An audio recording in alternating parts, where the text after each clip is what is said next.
सीधे पॉइंट पे आते हैं। आज हो रहा था एशियन गेम्स कबड्डी का फाइनल। इंडियन मेन टीम के सामने थी ईरानियन मेन टीम। काफी टफ मुकाबला हो रहा था, स्कोर बराबरी पर आकर रुक गया था।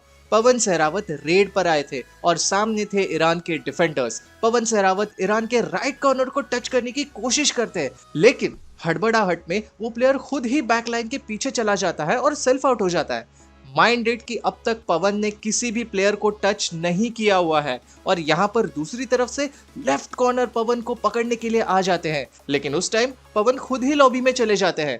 पवन बिना किसी डिफेंडर को टच किए लॉबी में चले जाते हैं, लेकिन इससे पहले कि ईरानियन डिफेंडर्स ये समझ पाते, पवन को डैश करने के चक्कर में सारे डिफेंडर्स भी लॉबी में चले गए। अब यहीं पर शुरू हुआ बवाल, क्योंकि इस सिनारियो पे दो रूल्स लागू होते हैं, एक पुराना रूल और एक नया रूल। पुराना रूल ये कहता है कि जब कोई रेडर लॉबी में जाकर सेल्फ आउट हो जाता है, तब उसके बाद लॉबी में जाने वाले सभी डिफेंडर्स को आउट माना जाता है। इस रूल का फायदा कई रेडर्स की मोमेंट्स पे उठाते हैं। इस बात पर बवाल हुआ था अपने पीकेएल सीजन में भी। याद कीजिए, बंगाल वॉरियर्स की मैच थी बेंगलुरु बुल्स के साथ। तब ईरानियन प्लेयर मोहम्मद इस्माइल नबी पक्ष, जो कि बंगाल की टीम का हिस्सा थे, उन्होंने भी कुछ ऐसा ही किया था। उनका पैर लॉबी में पड़ गया था, विच मीन्स कि वो वहीं पर आउट हो गए और उनके पीछे जाने वाले जितने भी डिफेंडर्स थे सबको आउट करार दिया गया। लेकिन ये होने के बाद सबके मन में सवाल उठने लगे कि ऐसा होना क्या सही है? क्या ये रूल सही है? क्या इस रूल में किसी चेंज की जरूरत है? और कंक्लूजन के तौर पर हम एक नए रूल के साथ आए। नए रूल के मुताबिक अगर कोई रेडर लॉबी आउट हो जाता है तो वो रेडर तो आउट होगा ही, लेकिन उसके पीछे लॉबी में जाने वाले डिफेंडर्स आउट करार नहीं दिए जाएंगे।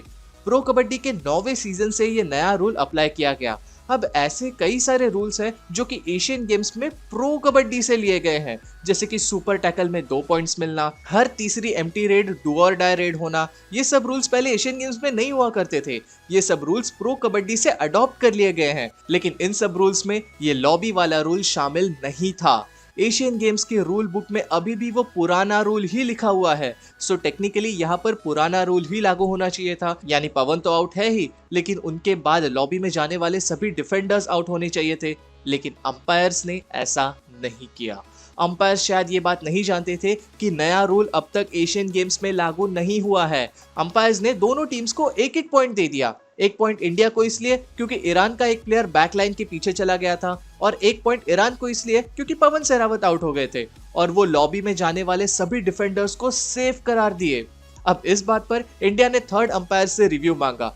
काफी लंबी चर्चा हुई और थर्ड अंपायर इस नतीजे पे पहुंचे कि लॉबी में जाने वाले सभी डिफेंडर्स भी आउट करार दिए जाएंगे, क्योंकि नया लॉबी रूल अब तक एशियन गेम्स में लागू नहीं हुआ है। लेकिन उसके बाद ईरान ने इस रिव्यू का भी रिव्यू मांगा। अब यहाँ पर कबड्डी फेडरेशन के मेंबर्स भी इन्वॉल्व हुए और उन्होंने सबको इस नए रूल के बारे में बताया, और इस नए रूल के मुताबिक सभी डिफेंडर्स को सेफ करार दिया गया और फिर से दोनों टीम को एक एक पॉइंट दिया है ऐसे घोषित कर दिया गया। लेकिन अब इंडिया ने इसका भी रिव्यू मांगा। समझ रहे हो यहाँ पे क्या हो रहा है? पहले रिव्यू मांगा था इंडिया ने, जो कि उनके पक्ष में गया।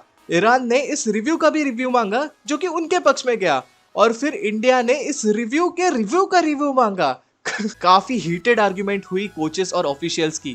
भास्करन अदाकरी साहब काफी गुस्से में लग रहे थे, लेकिन फाइनली एशियन गेम्स की ऑफिशियल रूल बुक खोली गई और उसमें साफ साफ पुराना रूल लिखा हुआ था। तब जाकर सबको रियलाइज हुआ कि नया रूल अब तक एशियन गेम्स में अप्लाई नहीं हुआ है, और फाइनली फैसला आया इंडिया के पक्ष में। पवन तो आउट हुए ही, लेकिन उनके बाद लॉबी में जाने वाले सभी डिफेंडर्स को आउट करार दिया गया।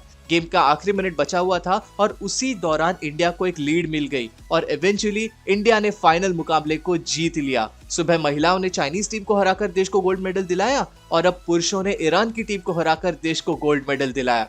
दोनों ही टीम्स को ह्यूज कॉन्ग्रेचुलेशंस और साथ ही में हम सब इंडियंस को भी बहुत सारी बधाइयां।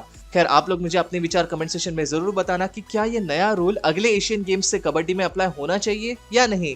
इस लॉबी रूल के बारे में आपके क्या थॉट्स है, प्लीज मुझे कमेंट सेक्शन में जरूर बताना। मैं आपके विचार जानने में बहुत एक्साइटेड हूँ। और खैर, इस सब के बीच ये मत भूलना कि परसों होने वाला है प्रो कबड्डी के 10वें सीजन का ऑक्शन, और अगर आप उस ऑक्शन के लाइव मजे लेना चाहते हो तो इस चैनल को सब्सक्राइब जरूर करना।